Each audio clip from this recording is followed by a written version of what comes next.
Panawn Tha, and a very good afternoon, one and all. Welcome back to Match Day Live as Wrexham prepare to square up to Charlton Athletic in their latest match in the Sky Bet Championship. These two sides, of course, locking horns just a few months ago when Wrexham forced their way out of League One with a crushing 3-0 win over Nathan Jones's side. But the Addicts were promoted behind Wrexham a few weeks later, courtesy of the playoffs, and hence once more these two teams square up, this time in the Championship.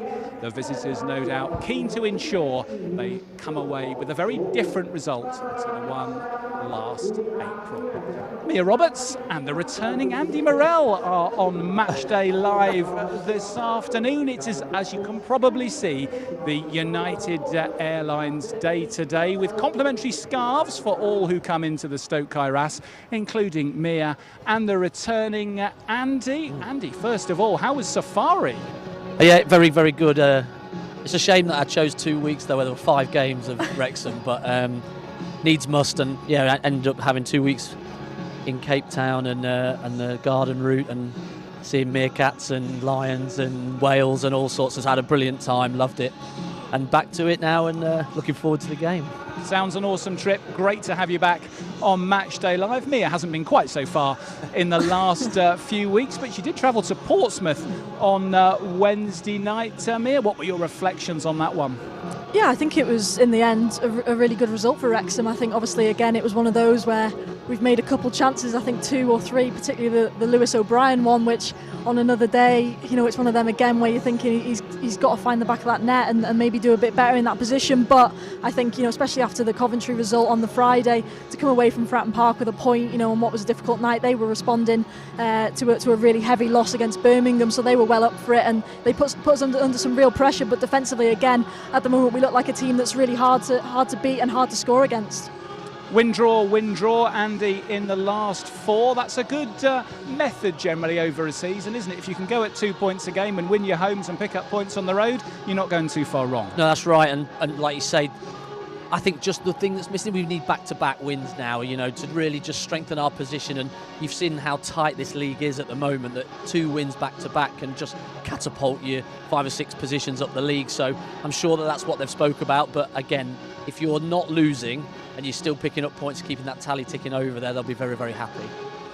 Well, in pursuit of victory this afternoon, Phil Parkinson has perhaps surprisingly made 4 changes from the team who drew at Portsmouth. The team who started at Pompey was the same 11 who beat Coventry, but this afternoon Parkinson ringing the changes. 2 of those are in central midfield. Matty James dropping out with a return for George Jobson, and Lewis O'Brien makes way for George Thomason. There's also a return for Ryan Longman at left wing back, and Josh Windass drops to the bench with Nathan Broadhead coming in his stead. No Kakache on the bench, and this is the perfect moment to bring in the man who made that selection this afternoon, Phil Parkinson, joining us live on Matchday Live. Phil, great to have you with us as ever. Perhaps you could talk us through your 4 changes today. I was just mentioning that Ryan Longman in for Libby Kakachi. Perhaps we can start with that one. Yeah, Libby's a bit of a tight calf after Wednesday, so he was ruled out anyway, so that was one enforced one. Nathan Broadhead and Josh Windass? Yeah, just thought, Broady did great against Oxford, him linked up really well with Kiefer, and it's just a freshness, tough game on Wednesday. Didn't get back till Thursday afternoon. I just feel we need a bit of freshness in the team, and Broady's done great. I thought he was good when he got on the other night. Josh is also doing really well, but I think any manager from Wednesday to Saturday will utilise the squad. And the other 2 changes in central midfield, James dropping out, Dobson returning, and Thomason coming in for O'Brien. Is that also about freshness? Yeah, definitely. Obviously, Matty James been brilliant for us. Went the full 90 on Wednesday. Shifo only did 60, 65. Both playing well, but that was the decision there. And yeah, just with Tomo and Dobbo, I thought they did really well. Oxford and Middlesbrough, both probably unlucky not to keep their place. And yeah, just some fresh legs. Charlton coming to town today, Phil. They're on a really good run of late. Yeah. Only lost 1, I think, in their last 5, sitting 6th in the table. What sort of format are you expecting from Nathan Jones? Because he's also made 3 changes. Yeah, I think most managers make changes in this period. So we expected that. I think the significant change is obviously Lieben not playing and Alafi coming in. Obviously gives the team a bit of a different dynamic, because obviously Lieben's more of a physical presence, Alafi's more of a runner in behind. And they are more or less in terms of the same structure and shape they had last year. Like ourselves, brought players in. Some are figuring today, some are on the bench. You mentioned the players didn't get back until Thursday afternoon from Portsmouth. Has that meant they've just had some light training between then and now? Yeah, of course, yeah. Thursday morning we were able to do a recovery session down in Portsmouth, which I felt was beneficial, and then back in yesterday. Yeah, I think with any consideration, I think the lads looked great yesterday, and it's one almighty effort required today from the supporters as well. It's a finish of another block of games, takes us into the national break, and it's a huge afternoon. With the international break looming, Phil, do you ask a bit more from your players today to empty the tank, knowing they've got that bit of recovery ahead? We mentioned yesterday to the whole group that it's a real group mentality today. The bench, the lads not on the bench, the staff, everyone really pulling together for this big effort. Listen, if we play in the same manner we've done in the last few games, then we can't ask for a great deal more. But yeah, nothing left out on the pitch today. Phil, thanks so much for joining us. Cheers, Chris. Wrexham manager Phil Parkinson giving us his rationale for his 4 changes this afternoon. Charlton Athletic coming to the Stoke Kairas. This match a 3 o'clock kick-off. Well, Mia, we were wondering before Phil arrived about Libby Kakachi not in the starting 11, not on the bench. We thought it might be a slight injury worry. It doesn't sound from Phil like it's too serious. No, and that's good. And I think obviously with the international break now, potentially he has a bit of time, obviously dependent on what happens there. But yeah, it's not ideal because I think when he's played, we've been probably a better team. I think you could argue with him out on that left-hand side. But Ryan Longman equally as well has done a very good job when he's come in too, and he's not by any means a bad backup to Libby Kakache. So he's got a bit of an impetus today to go out there and show again that he's not just there for backup. He can come into this side and do well from the start. Andy, I know you were watching from afar, surrounded by your meerkats and wildebeest when we beat Coventry here a short time ago. But on that night, Josh Windass was virtually unplayable. I guess some supporters might be surprised that no matter what Broadhead might have shown in training or in the minutes he's had, that Windass isn't starting.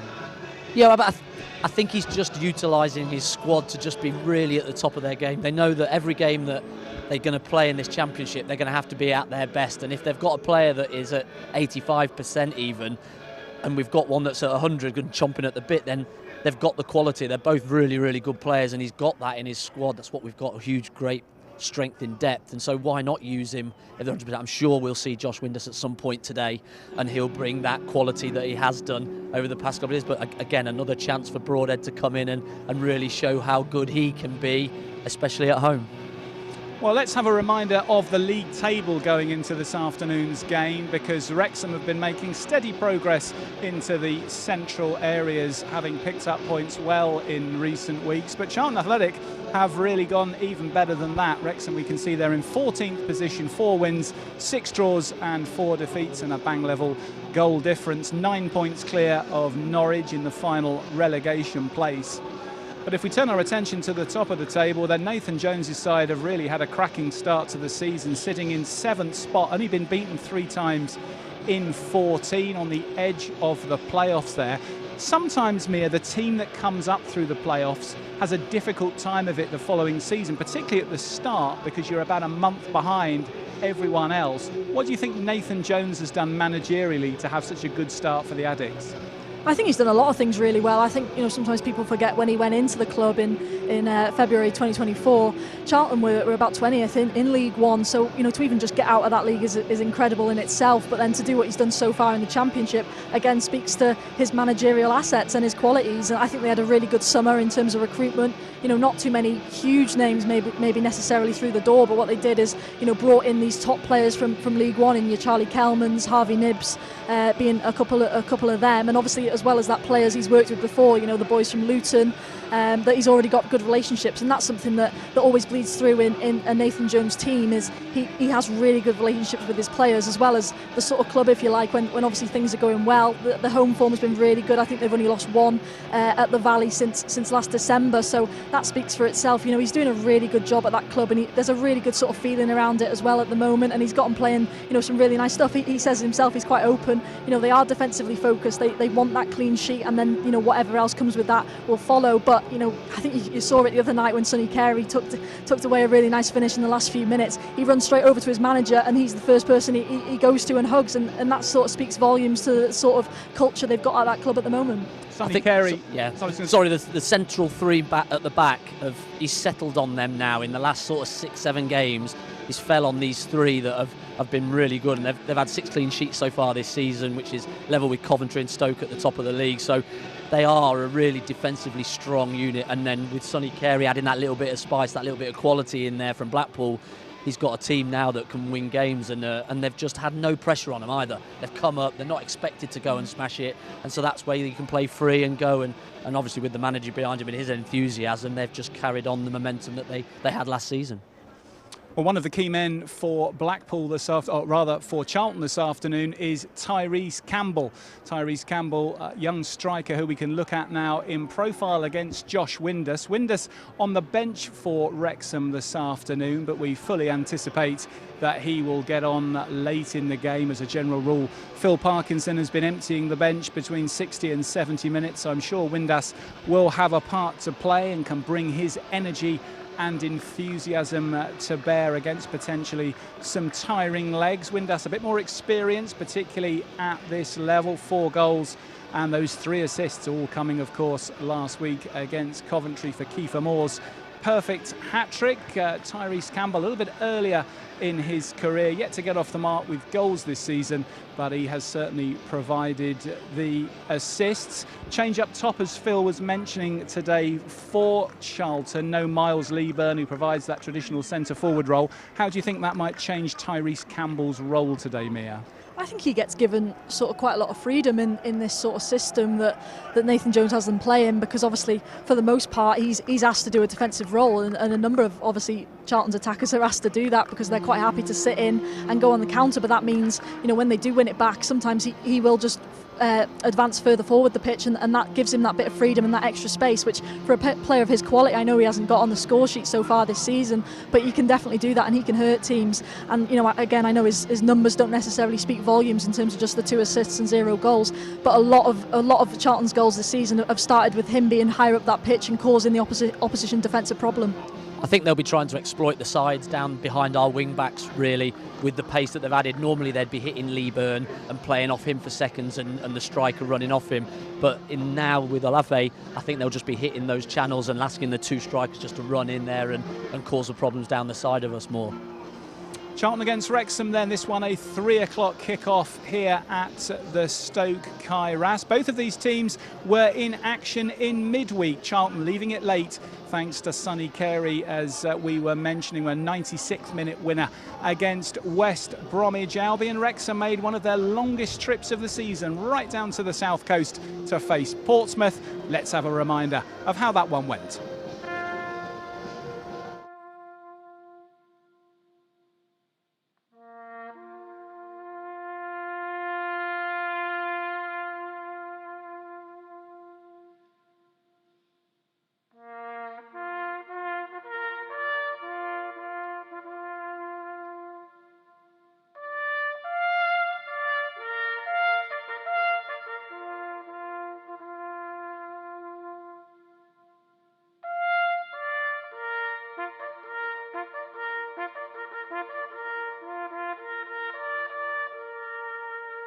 Lucinho on their backs, they're reacting, aren't they? Yeah, and Jacob Murphy's going to be a big part of that tonight. He's been such a big player for Portsmouth over the last couple of seasons, and they've had as Sheaf drives forwards well. Windus in space on the left. Sheaf 25 yards out. Feeds a clever pass. Kakashi lays her off. O'Brien, good save by Bursick. Lovely, snappy. Yeah, really nice play by Wrexham though. It's worked really well. Ben Sheaf just has so much grass in front of him to run onto. Finds a really nice ball into Kakashi. It's a little layoff. Lewis O'Brien just thinking, hit the target. Can you cause him problems? Like I said, defending set pieces. It's a short one. James on his left foot plays it in near post. Good lunging clearance. O'Brien though hits the goal mouth, pulls it into the far post. Moore with a header, fabulous save. Moore claims it crossed the line. Oh, is charged down. Danger here now. Bishop looks offside. Flag stays down. Bishop tight angle. Great defending by Kakashi. So whether Okonkwo maybe could just show for him a little bit more as that sort of spare man in that situation. Kakashi being shoved into Okonkwo. Has played it nicely in the head. A big save that. Hell of a save. O'Brien is running for the middle. He's 1-on-1. Can he find the finish? Takes on the keeper, and it's a good save by Bursick. Kakashi tries to hit a shot from. Yeah, it does feel like Lewis O'Brien gets one of these every single game at the moment, and he just can't find that last little bit to get right and get that ball in the back of the net. If he did, you do worry he probably would be playing higher than this division, because that's just that final part of his game that he just needs to unlock. Williams, can he shoot? He squares it, and now it's a great chance. The ball's laid off, left-footed strike, and scored as well. He made a good run off him, and now here Portsmouth once more, but Wrexham immediately dropping deep. Long-range shot, Okonkwo behind it. Gets his body behind it, and grabs it. But it doesn't go. Ian Williams down the left have been terrific. The Wrexham centre-backs have been outstanding, and the ref blows early. So there we go, a 0-0 draw on the Rose. All square then at Fratton Park in midweek. Neither team able to break the deadlock. Wrexham having to settle for a point. Andy, you were there alongside Mia on commentary on Wednesday night. I guess that's the sort of fixture that the fans would be looking at, having looked at recent improvement in form and go, oh, that was one that got away. We perhaps could have gone and nicked all three. But do you think, looking back, that that's a point well earned? Yeah, absolutely. I think any point in this league is well earned. And yes, you could say that, yeah, we had the best chance, like Mia said, but they also had a couple of chances. We had a couple I thought they were better in the second half. I think Josh Murphy, they had one of the best player on the pitch. And so sometimes you have to weigh it up. They've just come off the back of a hide-in on the Saturday, so they've got a point to prove as well. They got all their big hitters back in the team, back fit. So sometimes you just have to go, well, we won on the Friday, so a point away from home is no bad thing. Mia, Lewis O'Brien with that great chance. He keeps getting into these areas, doesn't he? These runs from the number 8 slot, as it's now being termed in the game, getting into position. I guess his only frustration, and perhaps Phil's only frustration, is he's getting into the positions, he's showing his energy. It's just the end product that isn't coming off quite as often yet as everyone might hope. Yeah, and I think the key word is yet, if you like. I think if he gets one in that sort of situation, you feel like it might just flow and something's going to click and it's going to change. But, you know, he's already got a few goals in a Wrexham shirt, which is good. I think at the moment, these sort of chances, maybe he just has too much time to overthink. And obviously with the pressure of when you've missed a few of them in the sort of manner that he has, he's in his own head a little bit. But, you know, he's a great player. We've seen that, you know, overall throughout the season so far. So, yeah, I don't think it'll be long before that starts clicking. Lewis O'Brien on the substitutes bench for Wrexham today, if you're just joining us on Match Day Live. George Thomason, so impressive when he last started here against Oxford, gets back into the starting lineup. Also a return for George Dobson, Longman in for Kakachi at left wing back, and Nathan Broadhead preferred to Josh Windass. Well, just a few months ago, Charlton Athletic made the very same journey here to the Stoke Kairas. I don't think there's anyone who was here on Saturday, the 26th of April, who will forget what happened after this. This, of course, was the day when Wrexham could seal promotion back to the Championship for the first time since 1982. I know you know what happened next, but let's indulge a bit and remember a little bit more about that very special day.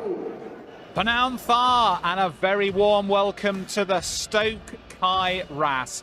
Is Saturday, April the 26th, 2025, going to go down in Wrexham history, knowing that a win will guarantee them a place in the Championship next season? Near post, a lot at the far post, there's a lot of blocking going on, and while Wrexham are going to Rathbone, who hits the shot! Yes! Rathbone drills it home! This guy is on fire! For Rodriguez, Matty James now, 35 yards out, dinks it in for Smith, 1-1! Oh, it's there, 2-0! Sam Smith with a scissors kick! Oh, what a goal! Unbelievable, really. I think Phil Parkinson will be so delighted with what they've done in that first half. And, you know, even when Charlton have come back into it, like you said, you know, red shirts just getting in front of absolutely everything. And I think he'll be so delighted with that. I'd much rather be in the changing room of Wrexham at the moment and going, you do this exactly the same as you've done in that first half. Keep that momentum, keep that tempo that you're playing with. Smith keep running in along. The front two keep pressing like they have done. They've been absolutely outstanding that first half. All right then, we are halfway there. Will Wrexham be able to continue the great strides they've made in the first half and see this one through, or will Charlton come back and spoil what already feels like a bit of a party atmosphere inside the Stoke Kairas this afternoon? Well, Wrexham are happy to slow it down here in midfield because they forced Charlton into a defensive block. Cross comes in from Cleworth, and it's there! Sam Smith! Great header! Brilliant cross! Cleworth the wing back! And you know what? This is starting to look quite good. Took a deflection off the defender, but Smith hit it with such power, I don't think it made any difference either way. Wrexham 3 goals up. to Doherty, who chips to the far post, and Okonkwo comes, doesn't get there. It's scrambled away. Great block actually by Brunt under the bar, and that's it. That's it. We've done it. We are the first team in history to win back-to-back promotions. You can see the scenes on screen. A mass pitch invasion after they have beaten Charlton Athletic by 3-0. Sam Smith with 2 and 1 from Ollie Rathbone sent Phil Parkinson's men into the second flight of English football for the first time since 1982. It's been 43 long years, but this was never in doubt this afternoon. I mean, the journey from non-league to this in such a short period, it's almost crazy. It's just remarkable. These medals mean a lot and they're worth a lot, because to create history today with the 3 promotions is amazing. There's so much work has to go in. There's trials and tribulations along the way in any season. There's ups and downs. But you've got to stay strong as a group, both the staff and the players and the owners, and we always have, and we've pulled through together.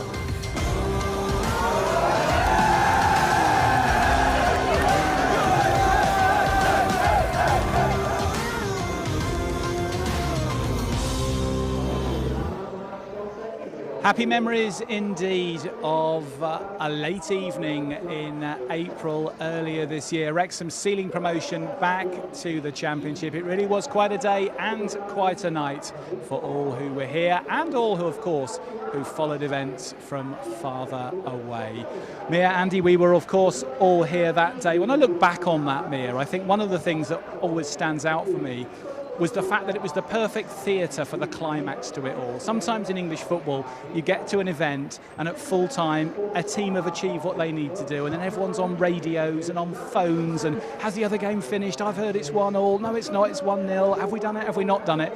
On that day, because Wycombe had played at lunchtime, when we all arrived here for that 5:30 kickoff, we knew a win was going to do it, and then when the win was achieved, the party could start instantly. Yeah, I think, like you say, to go up in any shape, way or form is always amazing, but to do it on your own terms, at home, the sort of later kick-off, it was everything about it was just perfect. Obviously, just the performance in terms of on pitch, how good, Wrexham played that day, everything just clicked. The atmosphere was unbelievable. Obviously, the sort of build-up in the days before, with some of the comments obviously made, added to that as well, and it was just perfect. I think Phil Parkinson describes it obviously as one of the best days of his life. I think, a number of people across the world, like you say, would probably say that, who obviously have ties to Wrexham, because everything about it was just absolutely perfect. It was such a privilege and an honour to obviously be here for it, to commentate on it, to witness it. Everything about it was just so utterly special, and yeah, it was just perfect. From seeing the Wycombe result earlier that morning and thinking, oh, it's on here, it's on. And everything that then followed was just exceptional, and yeah, that group of players and staff obviously deserve huge credit, and will do for not only in the years after, but for the many years after too, for what they did that day. Just watching it makes the hairs on the back of my neck stand up, and just haven't got many. Yeah, thanks very much for that. But just a brilliant performance when the pressure was on, first and foremost. But my recollection is the noise after we scored that first, yes, and the noise after Smith scored that second was just insane. And I think after the Coventry one last Friday, I think the noise was very, very similar, as close as we've got this season. So hopefully more of that today, please. But yeah, that noise and the celebrations afterwards, it will last in a lot of people's memories here, and a great day. From a Charlton point of view, Andy, if you're one of the players in that dressing room who played that day, and there are a few, will there be that extra level of motivation today to say, I was here that day, it was all about them, we couldn't wait just to get out the ground and get on the coach? We're not having that again. Yeah, there will be a bit of that, but I think that performance probably by them, it spurred them on to be able to get promoted at the end of it, because it gave them that little kick where they were flying and then they just missed out on the automatics themselves.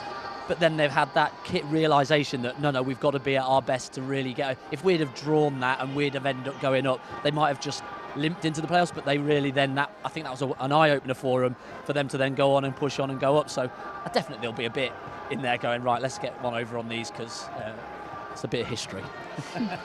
Nathan Jones, of course, once more squares up to Phil Parkinson in the dugout this afternoon. Let's have a look at how the two managers compare. As Mia was mentioning, of course, it was Jones's comments about a visit to the circus which sparked quite a bit of reaction on social media and mainstream media in the run-up to that match in April. We wait to hear whether or not do football in a circus. We'll get a run out this afternoon from the Wrexham fans. I reckon it might, you know. Let's have a look at the two managerial records. Phil with about 11% higher than Nathan Jones on the win percentage. Both of them, though, promotion winners. And Mia, as you were mentioning to us a little earlier in the show, Nathan Jones, who prior to his days at Charlton was really building a good reputation as a young manager, and is showing again now what he's got. Yeah, he is. I think he's definitely a character in the modern game at the moment. Someone, you know, not necessarily well liked by the majority, maybe, if you want to look at it like that, but you can't deny what he's done at Charlton is you know, pretty unbelievable, and obviously the success he's had elsewhere. I know some of the other clubs didn't go too well, but you know, at the moment he's absolutely flying here, and I think you can tell that he's loving every moment of it. And you know, like I say, that relationship with players and fans is there for all to see. I think, you know, Charlton this season have scored, I think it's 5 or 6 90+ minute goals so far this season. They're a team that don't give up, don't give in. I think, you know, like Andy touched on in terms of their run then into the playoffs after what was, you know, a bit of a crushing defeat really here after they were on such a high, shows that, you know, strong mentality that they were able to bounce back and go again. And obviously this season, I think you look at them, you know, maybe out of the three of the ones that have gone up as maybe the ones that would be behind Wrexham and Birmingham, but they've absolutely gone against that. And I think, you know, one of the reasons why that could be is because Nathan Jones has worked in the championship more recently than Parkinson and Davis, and you know, he's showing that he does know this league, and you know, he's doing ever so well. You've got to give him a lot of credit, because where he took them from when he went in to walk through the doors at Charlton, they were right at the bottom and really struggling, and to end up getting promoted off the back of that when he took over in February, that's ridiculous. And so those numbers, those stats, you're looking at, he's inheriting a team that's losing, and so to turn that round so quickly and to get up the league, he deserves a lot of credit. And he's one of those managers, he's not everybody's cup of tea, like we've said. But what he is as you're a player, you see his enthusiasm and his energy that is on the sideline, and it's just something that you draw off, and you want to do so well for him. And I'm sure he's created this culture of it's us against the world type thing, and they're doing that really well with it. Well, back in April, Matty James was a key man that day for Wrexham. His dinked ball over the top, falling perfectly for Sam Smith's kung fu style volley to send the racecourse into raptures with the second of the afternoon. And this week, Matty has been on press conference duty. We caught up with him to get his thoughts ahead of today's game. Matty, this is going to be a 7th game in 22 days. How are you recovering, and how's the body? Yeah, I think for us as players, we kind of get used to them kind of fixture lists and how busy they can be. I think for us as players, we're trying to do as much as we possibly can. The staff are, you know, getting around us, and the main focus is on tomorrow's game.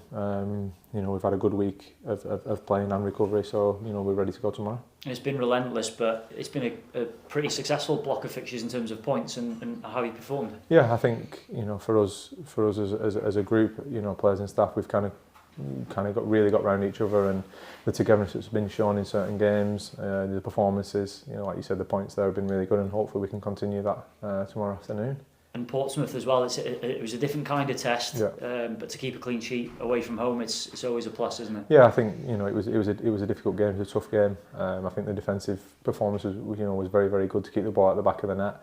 You know, like you said there, clean sheets always good, and they're hard to come by in this league. So we definitely take that positive, and we move on to tomorrow. And after Okonkwo, he actually said after the game, he felt earlier on in the season you might have lost that game, but so much of you improved defensively. It's now that's the standard. Yeah, I think that's what we're driving for. I think that's what we had, you know, for pretty much the whole season last season. And you know, we're trying to get that, you know, brought into this season, and I think, like you say, it's probably a fair point in that sense from Arthur, and I thought he was excellent. Some of the saves that he made were exceptional, and you know, he kept us in the game.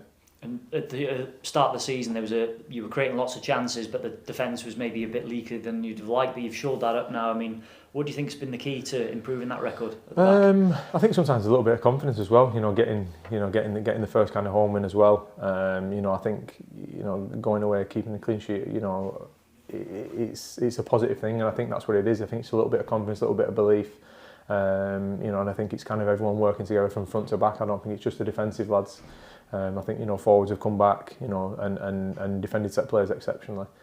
So I think for us as a group, it's just been, you know, trying to shore it up the best we can with a belief that we know we can keep a clean sheet because we have created a lot of chances in games. And just on Charlton, before we look forward, I'll look back to April. A special day for everybody connected to the club. Yeah, I mean, it was an amazing day. Kind of just the stars were kind of aligned in terms of us being a late kick-off against them, and obviously the result going well for us before it. You know, it was a fantastic day for everybody, and you know, hopefully we can you know, repeat the result. Two of you in the Championship now. I mean, they're going really well. Yeah.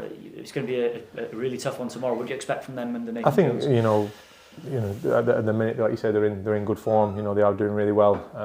You know, in the Championship, and I think for us, we kind of know that it's going to be a tough game. It's going to be an aggressive game. It's going to be a physical battle, and I think we're going to have to match that first and foremost before we, you know, try and earn the right to play. And I think in recent games we've done that. We're 100% going to need to do that tomorrow, and you know, we're focused on that for sure. And given the travel, the schedule, everything else, the man he's just referenced the fact that he seems to the club's got the planning spot on in terms of coming back from Portsmouth a day later and all those things. I mean, how big have those factors been? Because you know, you've played at the level. I think for us, as you know, like you mentioned there, 7 games in 21 days. You know, it's a lot. And I think the club, you know, they do everything they possibly can. They do everything right. And you know, the fact that we did stay over, we had a recovery session in the morning, then we came back. You know, we've then trained it today. So I think that we've done everything we possibly can leading into this game. And I think, you know, hopefully we'll come out the box firing tomorrow and get off to a good start. And just lastly, Matty, we spoke to the manager on this one as well, but it sounds like you had a nice little moment with Steve Parkin this morning, the assistant manager, his birthday. Quite a poignant day for him as well, from what he said. I think, you know, Steve's obviously a fantastic guy. He probably don't feel 60 years old. He certainly don't act it. So I think for us as a group, we kind of just, you know, everyone wishing him a happy birthday, and I think hopefully we can go out there tomorrow and get the 3 points for him.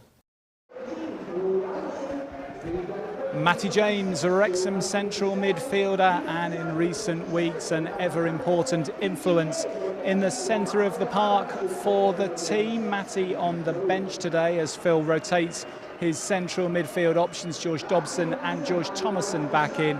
Matty James and Lewis O'Brien given a breather. We're yet to see, of course, whether they might feature off the bench later in the game. Mia Matty, a player who perhaps a few thought when the new signings arrived might be struggling for game time. He's certainly proved that that's not the case. He certainly has, and I think he's just added to that factor that, you know, how important is it to have players in your squad that have Championship and above experience. You know, I think he shows that in the last few weeks really well. He's come on and, you know, almost rolled back the years at times, just looked such a good player in there. But, you know, I think, you know, today going back to that Thomas and Sheaf and Dobson 3, I think that's equally just as strong, and, you know, a chance for George Dobson as well to come back in and show why he's played so many minutes this year again. Andy, Phil spoke to us at the start of the season and said that the diet of Saturday, Tuesday, Saturday, which is quite a feature of the Championship with the international breaks, of course we've got one coming next weekend, will mean he's got to have depth. Is it the case that central midfield is the place that you most need cover for the sheer yardage that somebody covers through a match?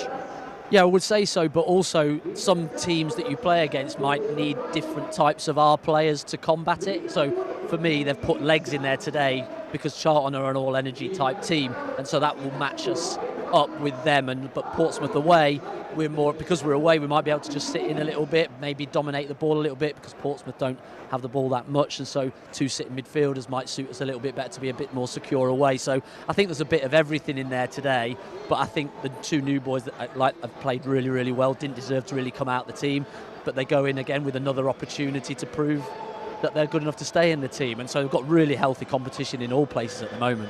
And Dan Scarmere maintaining his place in central defence. Callum Doyle having to be patient the second time since he's returned from suspension that he's had to take a place on the bench. Yeah, but I think in Scar's case, it's deservedly so. I thought he was brilliant again on Wednesday night. It just felt like, I think Wrexham made something like 46 clearances. I think 44 of them were by Dan Scar. It certainly felt like that watching the game. He was just on the end of absolutely everything. You know, he was really immense. And I think, you know, he's given Parkinson a real decision to make, especially because of how well Hyam's done on that left side of the 3 as well. You know, I think Doyle's got a big challenge on his hands, really, to get back into that back 3. Mia, Andy, thank you very much for now. I'll let you get off to get on commentary with Mark Griffiths. We'll see you, of course, at half-time for all the analysis from the opening 45 minutes. Wrexham, of course, squaring up to Charlton Athletic this afternoon, and it's Remembrance Sunday this Sunday here in the UK, so throughout the land today, respects being paid for the fallen from the wars over all the years. And here at the Stoke Kairas we have the company of A Company, the 3rd Battalion, the Royal Welsh, who will be assisting with the pre-match protocols. You will see that there will be reeds laid before kick-off this afternoon, and we'll have an opportunity to pay respect here in Wrexham with a minute's silence. I will therefore hand over very shortly to Emir Harris, our PA announcer, who will take you through the pre-match protocols. We'll be back at half-time for all the half-time reaction, and again at full-time. If you haven't yet got your match day pass, head to wrexhamafc.co.uk/live, and the audio and video options are available to you there. Mark Griffiths will be on commentary and Ian Meir alongside him. We'll be back here at half-time and at full-time with all the reaction from the Wrexham camp and all the analysis as Wrexham try and repeat what they did back in April, beat a Charlton Athletic side who travelled to North Wales this time in excellent form. Can Phil Parkinson's team find the spirit from April the 26th to put away Nathan Jones's Addicts, or will the team from South London continue their excellent run and put an end to a run that has seen Wrexham lose just one in their last 9 games? Please join us then at half-time and full-time on YouTube. Head over to iFollow for the match coverage itself. But between now and kick-off at 3 o'clock, I will hand you over to Wrexham PA announcer Emir Harris, who will guide you through the pre-match protocols.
And both Wrexham and Charlton would like to pay our respects to the brave servicemen and women who gave their lives for the freedoms we enjoy today. We ask that you join us in a brief period of silence which will begin and end on the sound of the referee's whistle. Please remain silent until the referee's second whistle. Representing the Royal Welsh, we have both Lieutenant Colonel Nick Rock and Captain Dave Evans, Labour. They shall not grow old, as we who are left grow old. Age shall not weary them, nor the years condemn. At the going down of the sun, and in the morning, we will remember them.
Mae pryderon swyddog wedi dynodi fydd yna llaiafswm o 1 munud ychwanegol. The court officials indicated there will be a minimum of 1 minute added time. That's 1 minute.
Above all at Wrexham AFC, we'd like to thank our partners at United Airlines. They've donated 1 million air miles to the Wrexham AFC Foundation.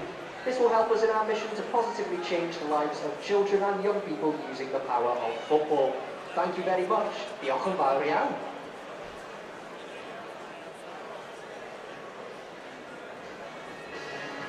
Today we are deeply honoured to welcome a very special guest to the stadium, Mr. Herbertson Pritchard. Herbert's a proud veteran of the Second World War, who celebrated his 100th birthday in February. He served his country with courage and distinction, earning the prestigious Bertha Star.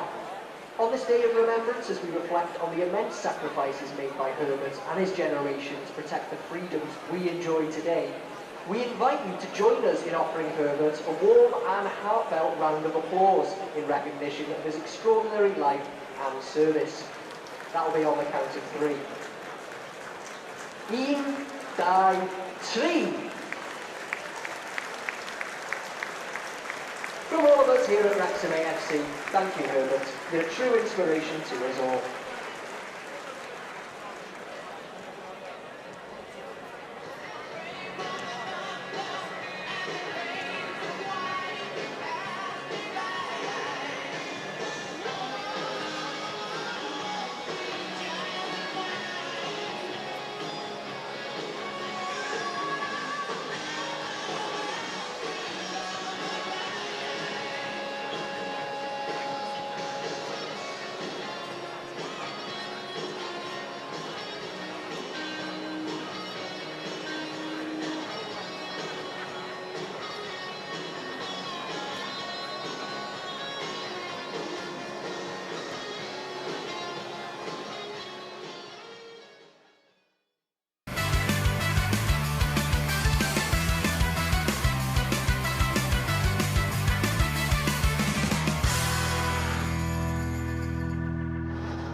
Half-time here at the Stoke Kairas, Wrexham 0, Charlton Athletic 0. No goals in the opening 45. Both teams asking questions in the other 18-yard box, and work to do for Messrs Okonkwo and Kaminski, but no breakthrough as yet. Charlton were out of the blocks the quickest in the very first minute. Sonny Carey forcing Okonkwo to dive away to his left. James Bree also with a good effort halfway through the first half, which Okonkwo had to deal with. And the nearest that Charlton came just a few minutes before half-time when Harvey Nibbs hit the bar. Wrexham, though, at the other end have also asked questions. Kiefer Moore and Nathan Broadhead both creating space for themselves but dragging left foot efforts across the goal. Perhaps the best chance fell to Max Cleworth, who's yet to open his account for the season. His effort was heading for the top corner before Kaminski got a hand on it to tip it over. A few bookings for referee Lee Doughty to hand out. It's certainly been competitive in the middle of the park, but at the interval, as yet no goals. Wrexham 0, Charlton Athletic 0. Andy Morrell and Mia Roberts have been on co-commentary. Andy, how would you sum it up? I think Wrexham have done all right. We've given up a couple of half chances, I suppose, for Charlton, but we've had chances as well. We've just not quite clicked in that final third yet. We're getting to some good positions, but our final ball's just not been on point. It's been close, but not quite on point, and I think that's all that we need to do, is to just tighten up on that, be a little bit more precise, and the chances will come, more chances will come. Mia? Yeah, I agree. I think both sides at times have been a little bit sloppy in the middle of the park in terms of gifting up possession and allowing chances sort of on the counter. I think both wing-backs, I touched on it on comms, in Ryan Longman and Kambore have started the game really well, especially going forward. They look to have the better of the opposite men in Bree and Campbell. It's just that final ball, getting that into the box. And I think something Andy touched on as well is, can that extra one of those three midfielders, can they bust a gut to get in there? Because at times it's just Kiefer Moore. Sometimes Nathan Broadhead's slightly around it, whether he's made that edge of the box run, but it just feels like we need that overload a bit more in that middle of the box when the ball has dropped and no one's really been around it. Is that the kind of position you'd expect to see Lewis O'Brien in if he'd been out there? Yeah, and I think that's probably the question you could ask of this particular three, is it maybe a little bit too defensive minded? Obviously we know Dobson and Thomason will go forward. I think Thomason has been the one who's probably played more of that O'Brien role in terms of his position, and he's gone further ahead but hasn't necessarily got on the ball as much as maybe someone like O'Brien has in recent weeks in that position. So yeah, I think it's interesting to see if maybe that gets tweaked at half time, or if they maybe say to Thomason, right, you just stay there, don't think about coming back, we'll have Dobson and Sheaf as the two, and you just go on and be the one that goes forward. Let's take a look at the statistics then for the first half to see how they have played through. It certainly felt to watch a fairly even opening 45 minutes. Charlton perhaps forcing the better chances. Wrexham with over 60% of the possession, more shots in total, only 3 each though on target from those efforts, and 3 corners to 1. So on those statistics, Andy, Wrexham asking more questions, but from watching the game I thought Charlton's chances were the better ones. Yeah, well, I think possession-wise, with both teams that are comfortable without the ball, so being at home, I'd have expected us to try and get on the ball a little bit more and dominate the game, which we have done. Sheaf's been excellent in there, just keeping the ball ticking over. But then off the back of that, 7 shots against, 3 on target for Charlton. They are really good at soaking up that pressure and then countering and having real good quality at that top end of the pitch. And Alafe and Campbell and Fuller are all causing a few problems down that left-hand side of theirs especially. So fairly even, but I think the stats show that we have dominated the ball and we are better with the ball. Now can we just make that count now in this second half? We'll take a quick look at the defensive statistics with Mia now from that opening 45. Arthur Okonkwo certainly making a couple of key saves, and at the other end Thomas Kaminski doing the same. Charlton winning more of the tackles and having to make more of the clearances, Mia. Yeah, I think we have put that back line under pressure in certain moments. I think it's just about making sure, like I said, in terms of that second ball, if Lloyd Jones wins that first one, have we got Broadhead sniffing around, have we got Thomason sniffing around to make sure that it's not easy then to just make that clearance? Because I think Kiefer Moore does so much work in making sure that initial one's so difficult for them to win. But can we then have someone backing that up and really latching onto that next phase, really? Half-time here then at the Stoke Kairas, Wrexham 0, Charlton Athletic 0. Now, if you were with us for the pre-match show today, you might have seen the short montage that we made of the game in April this year when Wrexham famously beat Charlton 3-0 to secure promotion. And in that montage, there was a short clip of the 2 supporters who've kindly joined us now in the Matchday Live studio, Michael Collins and Seb Collins. Great to have you back with us again on Matchday Live.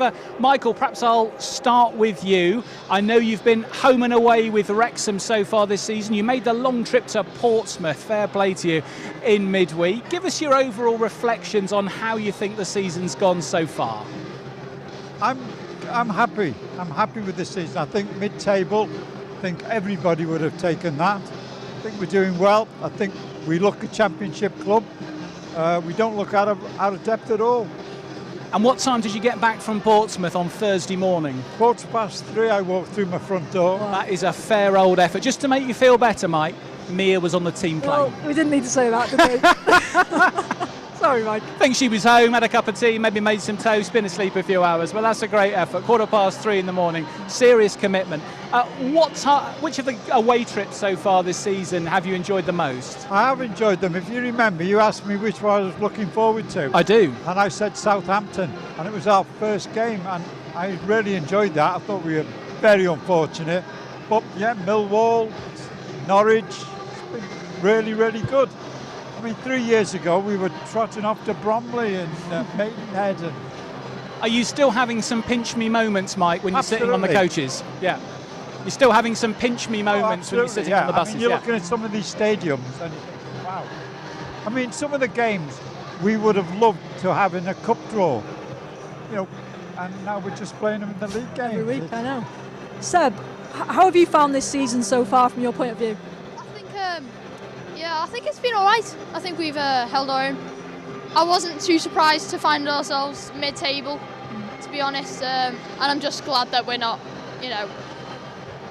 To be honest, sometimes I'm a bit happy we're not going for promotion because the stress that puts on is too much. Yeah, too much over the back-to-back. Oh. What about new signings? Has anyone really stood out for you? Kiefer Moore, obviously, he's just been great for us. Josh Windass again. Him and Kiefer Moore, just great partnership. They've just been amazing. Just in terms of that first half that we've just seen, what did you make of that? And do you think, would you change anything for the second half? I try and, I've noticed that Charlton have a high pressure, so they've been constantly around us. There was a few balls down there where there was 3 people on one, so we just need to be there for each other, making chances to get up the pitch.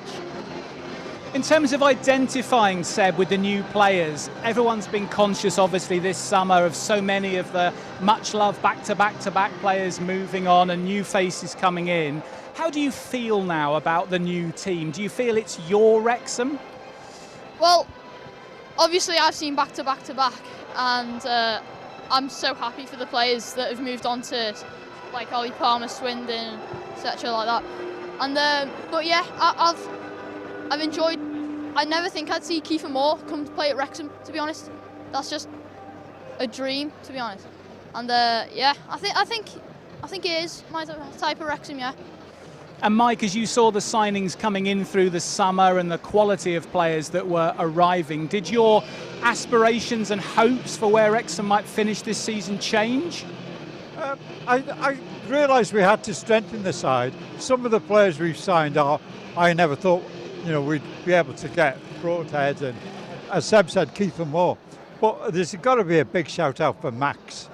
He looks the part. Yeah.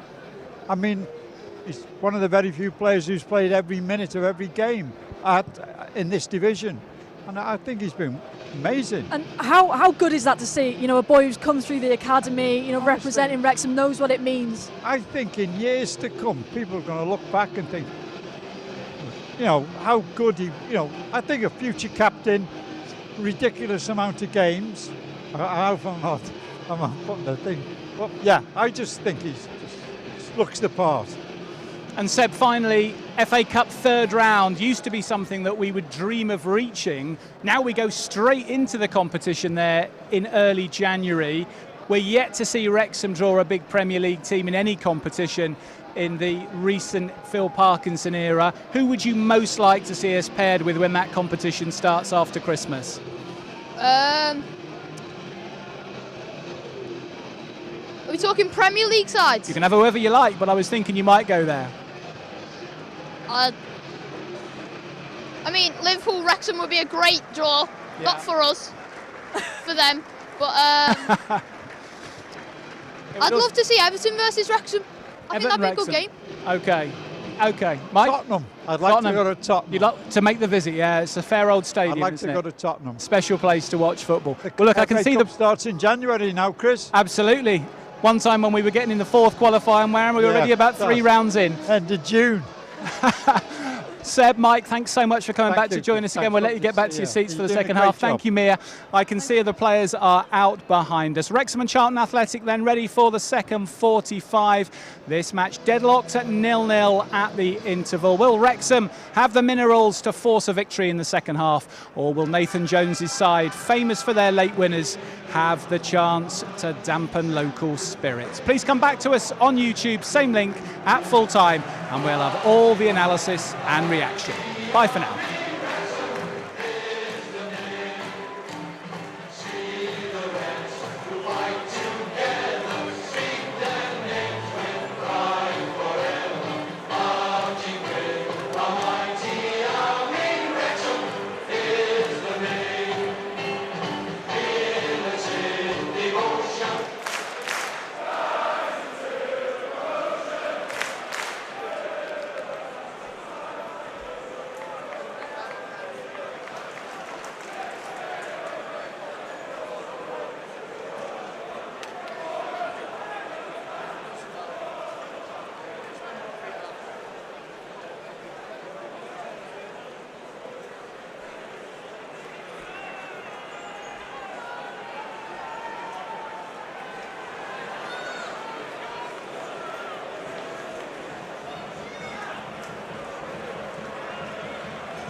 Substitution for Charlton, leaving the field, number 37, Ibrahim Fuller.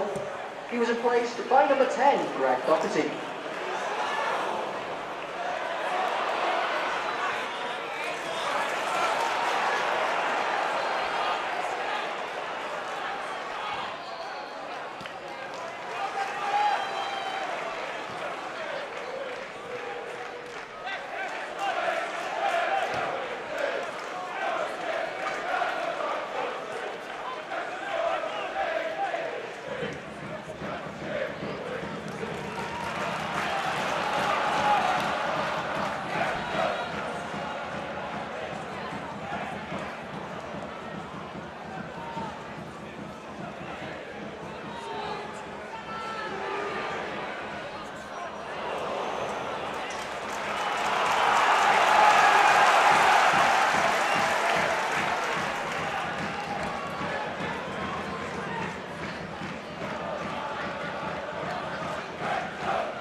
Charlton leaving the field, number 33, Nathan Broadhead.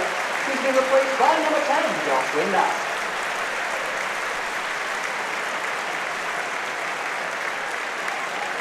Leaving the field, number 14, George Thomason.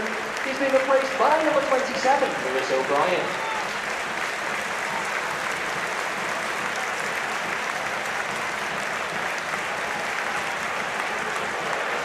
And leaving the field, number 47, Ronald Longman. He's been replaced by number 7, James McLean.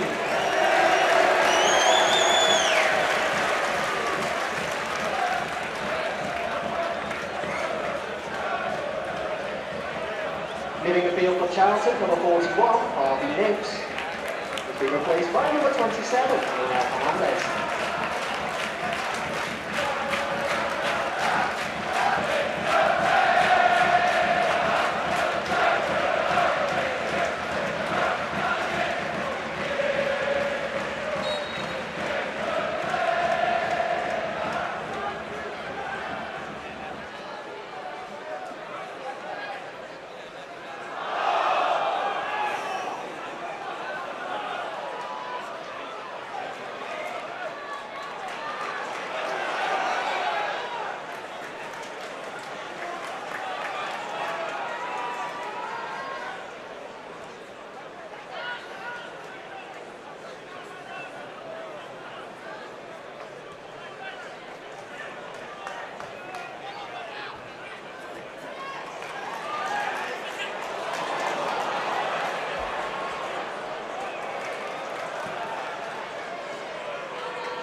looking on the way to he's been replaced by number 47, Matthew James.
Substitution for Charlton, leaving the field, number 6, Connor Coventry. He's been replaced by number 8, Rick Berry.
like a two goals di motivi so now minutes whenever the focus was defeated, there will be a minimum of 9 minutes added time.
Wrexham leaving the field, number 19, April Moore.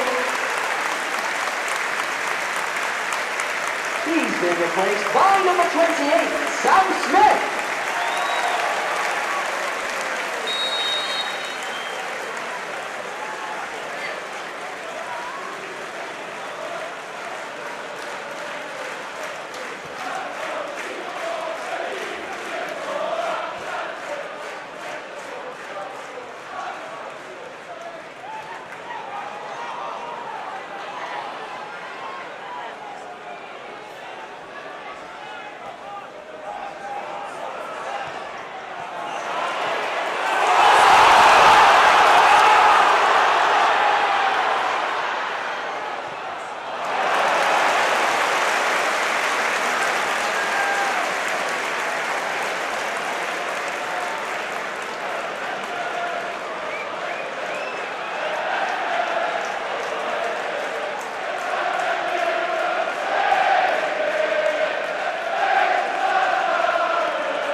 fantastic support. Today's final score at the Stoke House.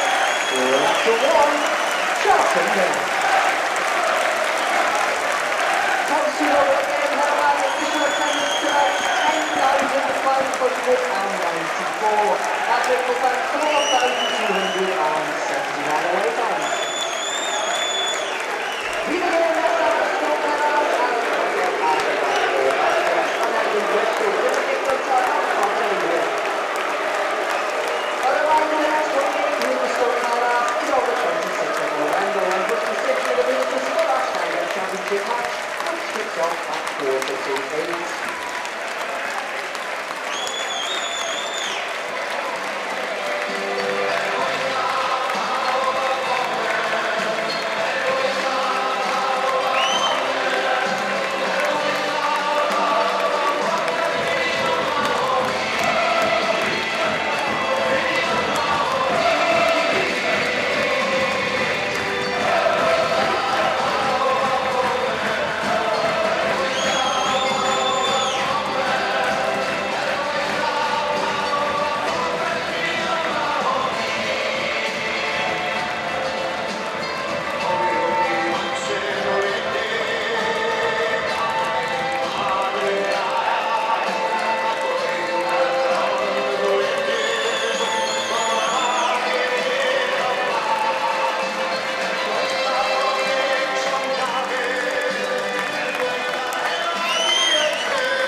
To all supporters, please do take care when leaving the stadium. The club shop will be open for 30 minutes after full time, and a massive thanks to Keris for their help with the music this afternoon. We'll see you again on November 26th.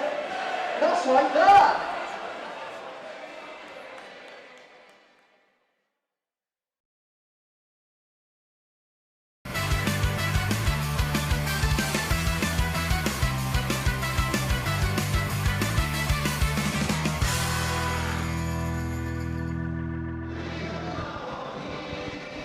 Full time here at the Stoke Kairas, and Wrexham's unbeaten record moves to 5 games in the Sky Bet Championship. They have beaten Charlton Athletic here by a 1-0. A 77th minute penalty from Josh Windass with his 5th of the season proved the difference between the two sides in the end. The second half had far fewer goal line opportunities than the first, but Wrexham took their big opportunity when Onel Hernandez was penalised for handball, a deep cross from James McLean that few Wrexham players, if any, appealed for, but referee Neil Doughty pointed to the spot despite the protestations of the Charlton players, and Josh Windass held his nerve to finish low to the left of Thomas Kaminski, who went the right way but couldn't keep out Windass's effort. Arthur Okonkwo was largely a spectator for much of the second half. Wrexham took a strong grip of the game without creating too many clear-cut chances. One header from Kiefer Moore going back across the goal, perhaps the nearest they came before Windass's breakthrough. But Wrexham were indebted to Okonkwo in the 9th of 9 minutes of added time. A late Luke Berry header tipped over the bar by the big Wrexham keeper. On this occasion, Charlton unable to maintain their record of scoring injury time goals. Wrexham holding out for a 1-0 win and a third victory in 5 league matches. Andy Morell and Mia Roberts have been on commentary with Mark Griffith. We've got to start with the penalty, Mia. Clearly it was a bit of a surprise to the Wrexham players. It was more than a surprise to the Charlton players and management. How did you see it? Yeah, surprise to us as well. We weren't too sure what was going on down there. Obviously, as soon as he points to it, you know it's a penalty, but we weren't on immediate reaction. We weren't quite sure what he'd given it against, and only looking at the replay, I think he does handball it. Obviously, I don't think it's too intentional. I think he just totally misjudges it. I think he probably thinks Kabore's steaming in, on his shoulder, but he hasn't looked. He doesn't realise he's got quite a lot of time and could probably just leave it. Didn't he? Yeah, loads of space. I think that's why he'll be really frustrated. Obviously, Nathan Jones will be really disappointed with how it's been given and whatever. But Wrexham, you have to take your opportunities, and in that occasion, Josh Windass steps up, not long having come on, and makes no mistake, really, really strong penalty. Last Christmas, Andy, against Blackpool, we were the beneficiaries of a fairly debatable penalty that day. Sonny Carey, it went against him. He's playing here again for Charlton this afternoon. I don't think he's ever going to want to come back here, is he? I don't think this is his favourite ground. No, he did score for Kings Lynn a long time ago here with a worldie, but no, it was just a really random one. I think everybody in the ground was like, what's happened? Because it didn't seem to be any push in, anybody close to the ball. But obviously, looking at the replays, Hernandez just got it all wrong, and his body position's awful. He doesn't know where Kabore is, and it's just hit him on the hand, and the referee's picked it up. I think he's obviously had a word with the linesman, and he's given the penalty. And like you say, sometimes you take these chances. I think Wrexham were full value for it, though, in that second half, because I thought their performance in the second half was so much better than their first half performance. And they didn't quite create as many chances and open good opportunities as they maybe had in the first half, but they were so much more dominant in possession. We didn't look at all at threat from the Charlton team. Only till the last 10 minutes did Charlton decide to have a bit of more of a go. But then right at the end, when the opportunity comes, Okonkwo comes and makes an unbelievable save to keep it at 1-0. We seem to be getting into a pattern here where Wrexham really turned the screw here in the second half. If I think back to Oxford, a powerful second half performance, shut the door after Oxford had been very competitive in the first. Coventry, of course, last time out here. And now today, I'm wondering, it'll be keen to get his own thoughts on it when hopefully he joins us shortly, Phil Parkinson, what Wrexham are doing differently, whether this is about tweaks at half-time, whether this is about fitness, focus, because it's a good pattern to get into, but it's certainly a pattern. It is, and I think maybe some people look at it and go, well, we obviously got the goal after the substitutions were made, but even prior to that, I thought pretty much as soon as we came out for the second half, Wrexham put Charlton under real sustained pressure and played some really good football as well. Whether it was one or two touch, they just looked sharper than they have done in the previous couple of games. In terms of the first half in Portsmouth, I thought, and something just clicked, and they played really well. I thought Charlton really didn't have a sniff in that second half at all, barring that header at the end, which we sort of felt like would come. You feel like the opposition will always get one chance, and I think especially against a team like Charlton who've scored 5 90+ minute winners, you felt like we just couldn't afford to give them one of them. But thankfully, it's a great save by Okonkwo, who's on his toes and was ready for it. Well, could it be the no fans behind this goal? We're playing into our fans. Possibly. Who knows? Well, I mean, Mark Howard was saying to us, Andy, when you're on your travels, about what a difference it makes shooting towards the Stoke cold brew coffee stand, because ultimately you just get that magnetism, that power of the fans pulling you forward and sucking the maybe ball. That was well, that was exactly the phrase he used. Just coming back to the penalty, Josh Windass, not always easy, is it? Because you've got a bit of a kerfuffle. There's a delay before the penalty's taken. It's a match of few chances. It's goalless at the time. It was really taken with some assurance, wasn't it? Yeah, it was brilliant because he just punches it in. The keeper goes the right way. He decides early which way he's going, but it just doesn't matter because the keeper's just not getting there. It's punched right in the bottom corner. Really difficult position for the keeper to get down to and get so quickly because of the power on it. And to be fair, he's had a couple of penalties now, hasn't he? And he's just looked really assured in both of them. And I was quite pleased he was on the pitch to take it.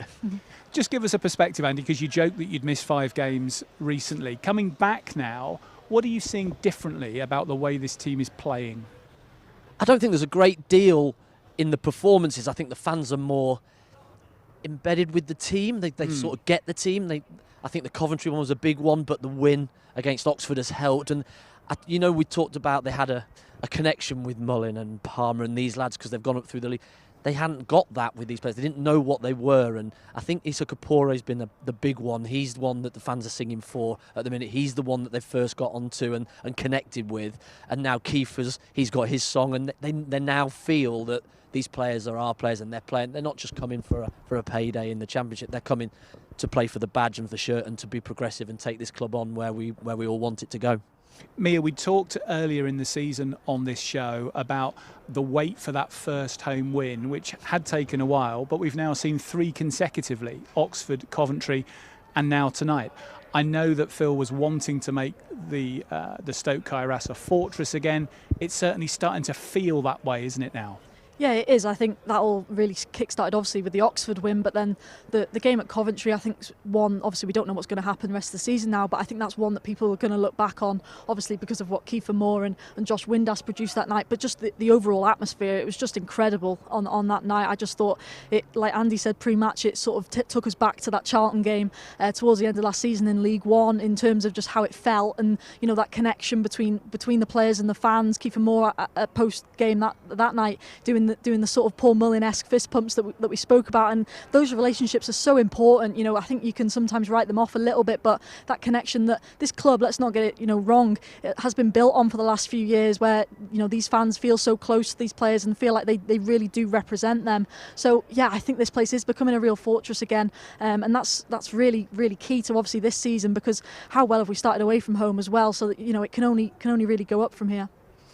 Let's take a look then at the match stats and review how this game was won by Wrexham by 1-0. Josh Windass, of course, with the key intervention in the second half. But we've got a chance now to review the stats of the game. Well, Charlton actually had a little bit more of the ball in the second half because Wrexham had 60%. I remember when we looked at these at half-time, but you can see many more shots from Wrexham than the visitors. Charlton really struggled, apart from that late James Berry header, to put pressure on the Wrexham goal in the second half. And I think if you look at that, Andy, only 1 out of 12 successful crosses.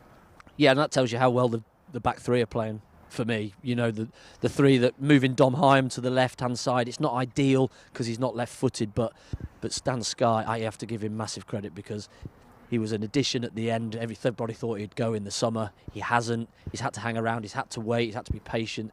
But he's been obviously training really hard, sticking with the group, and then when he's come in and been asked to deal with it in those cup games, he's taken advantage of those and played well. And then when he's got his opportunity now, he's played it. The manager's backed him away at Portsmouth, and he was absolutely sensational. He may be the one that just drops 4 or 5 more yards than normal if we had Dom Hyam in the middle, just because he's maybe a bit more careful about his pace. But what he gives you in putting his body on the line, heading the ball out and everything it's been so key in the last 3 games.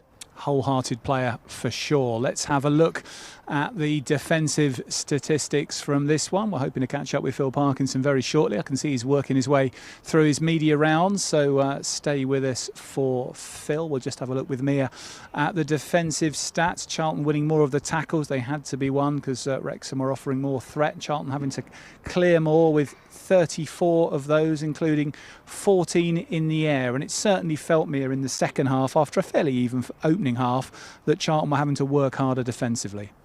Yeah, and I think, you know, that's credit to obviously this Wrexham team for what they put them under. But, you know, going the other way, I didn't think Charlton really made Wrexham work too hard. I thought the stuff they did, you know, that Wrexham backline, they did really well. But I thought they just really sort of marshalled their individual battles really well. That in terms of that man-to-man system, you know, I thought Kabore was excellent again today. Longman, when he was on the pitch, you know, really good in those individual battles out wide. And then that only helps, you know, the likes of Dom Hyam and Max Cleworth inside as well. I know we highlighted Tyrese Campbell before the game today. I thought he was kept so quiet, even when he then went inside after Hernandez came on and then he went more centrally.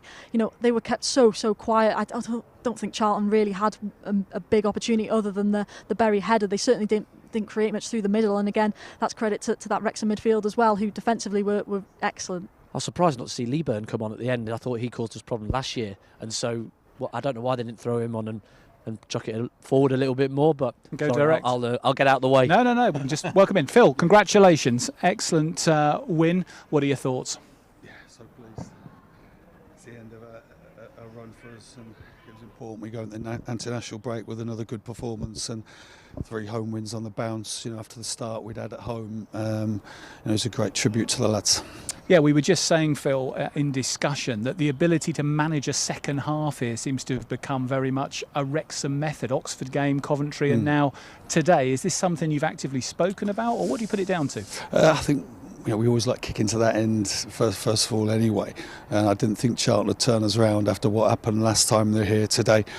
I think the impact from the bench was key today. You know, It's the freshness when you've had a Wednesday game. I thought the changes were the right ones to make, and I thought the lads who came on just gave us that little bit of lift of quality and energy when we needed it the most. And then we put Lewis in behind, and we've got the 2 6s then in Dobbo and Sheafy, and then Matty James to just shore the game up. And apart from the brilliant save Arthur had to make at the end, we dealt with everything today, and we could have scored more. If you look at it, Kiefer's had that great header which has gone across the goal line.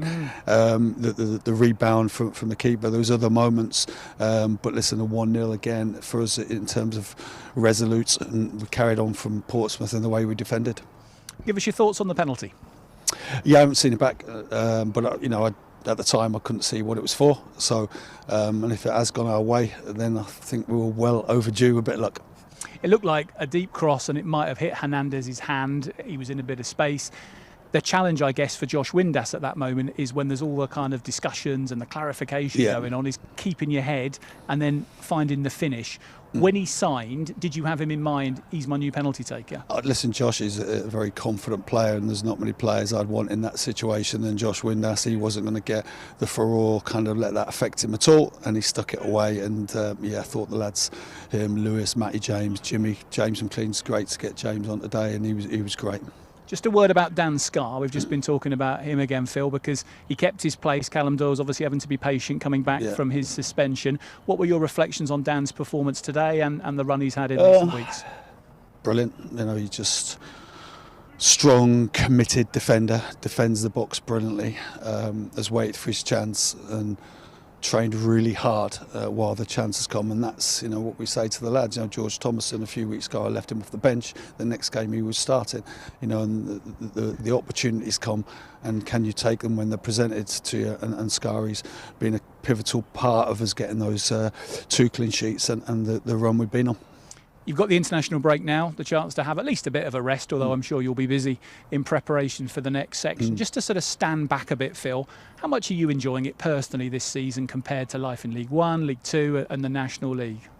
I think every game is got a big match feel to it. The away games, the stadiums we've been to, and the lads have really enjoyed that. Pompey, Wednesday, packed house, everywhere's kind of real intense atmosphere. And I think we've dealt with it really well in our travels. We've coped with the Middlesbrough atmosphere. We've coped with the Leicester atmosphere, and we've played really well in those games. Of course, the key for us was to get that first home win against Oxford, because the longer it goes, the more kind of tension kind of builds, and I felt that night was important. And like I said after the game, the win at Oxford, then we're going to Middlesbrough, Cardiff, Coventry, Portsmouth and Charlton to come out with the points we've done is absolutely brilliant, and I'm very pleased with the lads. And finally, Phil, we're pretty much a third of the way through the league campaign now. If I'd offered you this league position and this points haul at this point at the start, bearing in mind the step up and so many new faces, would you have taken that? Yeah, I spoke to the owners in the summer, and I said that we're making so many changes and players coming in late. There could be some rocky moments at the start while we're formulating the team, but I think the supporters now are seeing some of the quality players we brought to the club. I thought Ben Sheaf was just outstanding today in his quality on the ball. He never gave the ball away all afternoon. So I think the supporters are really starting to identify with the players we brought in, understand why we brought them in. And the atmosphere now here in the last 3 games is right back to what we've had it, where we want to make this place really difficult for the opposition teams to come and play. And the atmosphere, the crowd are so important part of that. And the atmosphere was great today. Just enjoyed every minute, apart from the 4th official put 9 minutes in extra time up. And Arthur's meant you've had a better night with that great save at the end. Yeah, listen, Arthur, the save he made on Wednesday from Murphy was outstanding, and then that one. Listen, he's a colossus, and he's so big, and he's hard to beat. You see it all the time in training, and he's right at the top of his game. Phil, huge congratulations. Well done on the win. Enjoy the international break. We'll see you when we get going again. After that, Phil Parkinson, Wrexham manager, made 4 changes today to his side, and still his unbeaten run continues. 5 unbeaten now with 3 wins and 2 draws. And one of those men who came back in this afternoon is George Dobson, who's come to join us now. George, welcome back to Matchday Live. Always great to see you. Many congratulations on the win against the club you used to skipper. How was it out there? Yeah, really enjoyable. It was we knew as a group it was just going to be that like one big last push before the international break, and it can sometimes be a long couple of weeks if you don't get the result going into it. So no, the whole group's obviously delighted, and I feel like since that Stoke game where the second half probably wasn't quite good enough, we've now built like a good little 5-game unbeaten run, and I can really feel the momentum in the group and the confidence growing, and delighted to get the win really. One aspect of that run, George, certainly in the home games that we were just mentioning with Phil, is the second half performances and the fact that you're really tightening up on the opposition. And even when the first halves have been maybe 50-50, the second half has got a very different feel to it. Few chances for the opposition, you on the front foot, and often turning half-time draws into full-time wins. Is that something as a playing group that you've actively discussed? Yeah, definitely. I feel like starting to feel a little bit like how it was in the second halves last season, in terms of you can feel the crowd behind the goal sucking the ball into the net. Obviously it was the penalty today, but you can really feel the momentum building, and Arthur obviously made an unbelievable save near the end, but apart from that it felt like we was very secure defensively. So there's lots of positives, and we feel like we're quietly starting to build some momentum really. George, you touch on the sort of atmosphere that you felt last season. Obviously, a number of new boys have come in through the door this summer. Is that something you've had to maybe say to them after what wasn't the perfect start at home this season, in the sense of, maybe atmosphere that when it's good, it's unbelievable, and you've just got to wait and see, and now things are clicking, they are seeing that? Yeah, definitely. Yeah. I think it was always going to be a little bit hard in terms of with a whole new group, and obviously the stand missing. It just it takes a little bit of time to adjust to, but obviously with the last 3 games, obviously last Friday night was an absolutely amazing atmosphere, but I felt today was as good in a different way. So that's obviously 3 in a row now at home, and we can really feel that momentum, everyone all together, is starting to build again, which is exciting. Yeah, very good. Talk me through the penalty today. Any clues what was going on? Because we didn't in the stands. We're looking at it going, what's the ref given there? Hernandez, I haven't seen it back, but his hand was above his head, so I'm not sure if it hit his head or hit his hand. I haven't seen it back. Pretty sure it hit his hand, but I think it hit his hand, but we did. Yeah, no, that's what it was. That's what it was it given didn't look for. like Yeah, it. no, his hand was just above. So it gave the referee a decision to make, and take it. Charlton had a penalty like that on Tuesday night, so once it's above the head, they get given often. And the international break obviously comes now, George, a good chance for everyone to refresh. But is it slightly mixed feelings? You're on a 5-match unbeaten run with 3 wins. Would you be kind of itching to say, well, actually, we're ready to go again midweek? I feel like we've had a real action-packed 3.5-4 weeks there. So I feel like probably as a group we're probably them few days will probably do us good. There's a couple of injuries and obviously a couple of people going down near the end. So Kiefer all right? Well, I don't know. I'm no physio, so that. So 2 weeks before the next game should give us a good opportunity to rest and get some good training in, and be ready to go down to Ipswich. And how are your batteries? Because when you joined us a few weeks ago, we were talking about your adjustment up to the Championship. You've had more miles in your legs since then. How are you feeling? Yeah, no, it has been different. The load in terms of it's a lot higher in the Championship compared to League One, but that's just I've just worked hard to try and adjust to the level in terms of that, and been working hard with the sports scientists and Dan the nutritionist to just try and improve those aspects, because obviously club's moving so fast, you're trying to stay on the train, and you just got to keep delivering when you get your opportunities. Well, you're doing very well to stay on the train at the moment, George. We hope that continues. A couple of key questions before we let you go. Have you painted your nursery yet? Not painted the nursery, but international break looming. Paintbrush in hand. Probably no nursery painting, but now the little boy is here safe and well. So that's fabulous news. Yeah, been a lovely few weeks. Oh, excellent. We'll go and have some quality family time while you're not needed here, and we'll see you in a couple of weeks' Cheers, time. thank you. Well done, Congratulations, George Dobson. Everyone. Thank you. Wrexham central midfielder, part of a successful team this afternoon, picking up 3 further points against Charlton Athletic. His former club, they don't like coming here very much. That's twice in the space of 6 months. Well, I think the last time they won here, I was 3 months old. There you go. Pardon? When they last won here. Oh, when they lost. Goodness me, that black is a and white. That's available on Cinefilm, that game. Let's have a look at the scores around the championship today and see where that all leaves matters as we head off for the international break, because Wrexham are climbing the championship table, and we'll take a look at how far up it they have moved in just a moment once we have reviewed today's results. Watford and Bristol City drawing 1-1 at lunchtime. Derby with a good win at Blackburn Rovers, who'd improved with a couple of recent wins. Hull beating Portsmouth. Millwall and Preston all square between two teams going very well in the upper regions. Birmingham City still struggling for a bit of momentum, beaten 2-1 in the northeast by Middlesbrough. Norwich's challenges continue.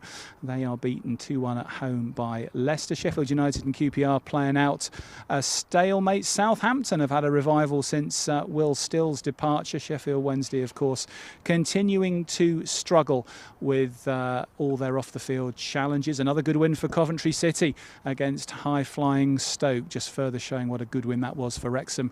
A couple of weeks back, Swansea thumped at home by Ipswich by 4-1. West Brom beating struggling Oxford, and we know all about the last game on the screen. Any of those results stand out to you, Mia?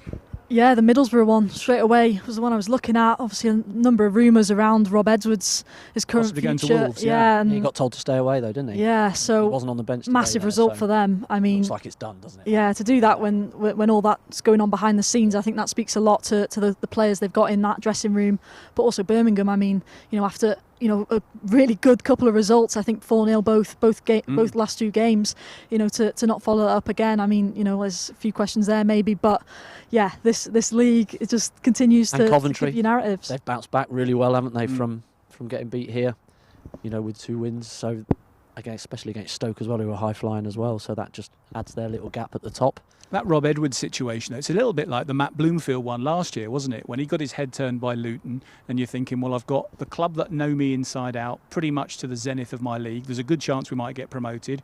If I go up a level, there's a chance that I might pass the team that I'm leaving going the other way. And if he takes that Wolves job when he's got Middlesbrough in a really good position and he can't keep Wolves up and Middlesbrough go past him, then unless he's on a particularly increased salary, you might be regretting that come April. Yeah, you don't know the motivations, obviously. Of course. Money has to come into it, and family and whatever. I think, did he play for Wolves as well, Rob Edwards? So there's obviously that connection. Yeah. Location for where his family is as well. Yeah, I mean, we obviously were at Middlesbrough not too long ago, and it felt like a really good moment for that club at the moment. I thought the fans were in great voice, and they've got a real good squad. They've built something really special. So, like the Bloomfield one, like you were talking about, I think again it begs other questions of your motivations again, and sort of thinking, well, you've got something really good. Are you sure you're going to take that risk? But you're damned if you do, damned if you don't. Absolutely. Because if you don't go and stay and you don't go up, you're like. But loyalty is a wonderful thing to see, isn't it? It's a wonderful thing for supporters might not come again as well. What about if he goes, keeps Wolves up, and they go? He's a young manager. He's a young manager. I think opportunities will come. Let's have a look at the table then and see where Wrexham have manoeuvred themselves with 3 further points collected this afternoon, because it's a good position going into the international break. And you can see Wrexham, well, they sneak into the bottom half of the table, but not by much. Goal difference goes into the positive. 5 wins, 6 draws and 4 defeats. 3 of those 5 wins, of course, coming in the last 5 games, all of them at the Stoke Kairas, and starting to put some serious distance now from that 3rd relegation place which Sheffield United occupy. 11 points the gap. Let's have a look at the top of the table, because that is where Wrexham fans will start to put their eyes now as their team starts to find their groove. And just 4 points away from Millwall in the final playoff place. Still only a third of the season done, just under. And Coventry still setting the pace at the top, with Middlesbrough in 2nd position under, at least for now, Rob Edwards' careful stewardship. Wow, another block of games done, Mia, another international break looming. And I thought interesting that Phil gave me the reflection at the end there, very honestly, that if I'd offered him this at 15 games in, he'd have taken it at the start of the season. Yeah, I think a number of people would have to agree with him, because I think, particularly when we've had to sort of look at this season so far in those blocks, when you've had those international breaks just cutting it up a bit, I think, coming back into this one, I think, tonight was, I think, the 7th game played in 22 days, and, to come away with the point record and return we have done is very impressive, especially after what was a really difficult start back after that October international break, against Stoke. Really difficult day out, that, and then to respond in the way we have, especially with the Cardiff game thrown in between that as well, speaks a lot about the character of this dressing room, and I think is suddenly starting to make people look and go, they could actually be a bit of a problem further up this league than maybe first feared after those opening few weeks. Yeah, I think he's realistic with the owners, with the amount of change that he's had, the levelling up that we've had of the players coming in. I think he would have snapped your hand off for this, and with the momentum that we've created from the way that we've played at the start of the season to now, I think it's a completely different team, the way that we're playing and the togetherness that they have, so that it's looking good, isn't it, moving forward, if you like. Next block of games, consolidation of a similar kind of position, or should thoughts now start to turn to, well, next time we get to the next international break, maybe 8th is something to aspire to, or should there just be a sense of perspective that actually 13th, even if that's where it all finishes in April, would be a heck of a good first season in the Championship? Yeah, it's hard to say. I mean, I don't think the next international break will be till March time. Is that right? So, I think by then you can find yourself pretty much anywhere, and it's quite late on in the season. But absolutely, why not? I think after the last few games, I think the mentality will have always been to finish high up as possible, but I think maybe that's just changed to a bit more of a realistic, sort of attitude. And I think when you look past, those block of games around Christmas, that's when things start really kicking on, and I think that's what they've just got to keep working at, obviously just one game at a time. Yeah, 11 points from 6 games, is it, in this last block? I think you take that in the next 6 games after this, and then puts you about halfway through the season, and I think you're going, we're doing all right, and we're a competitive Championship team at the moment. In previous years, of course, it's always been the latter parts of the season that we've had that great run. I think the run in last year, 10 wins, 4 draws and 1 defeat in the last part of the season, and we've seen that in previous campaigns as well. So Parkinson sides tend to come a bit like Manchester United used to in the Ferguson years, with a very powerful second half of the season. So who knows where this might take us? Yeah, absolutely, and we have the joy of being able to maybe strengthen again in January if we are looking up and close rather than down. Do you know what I mean?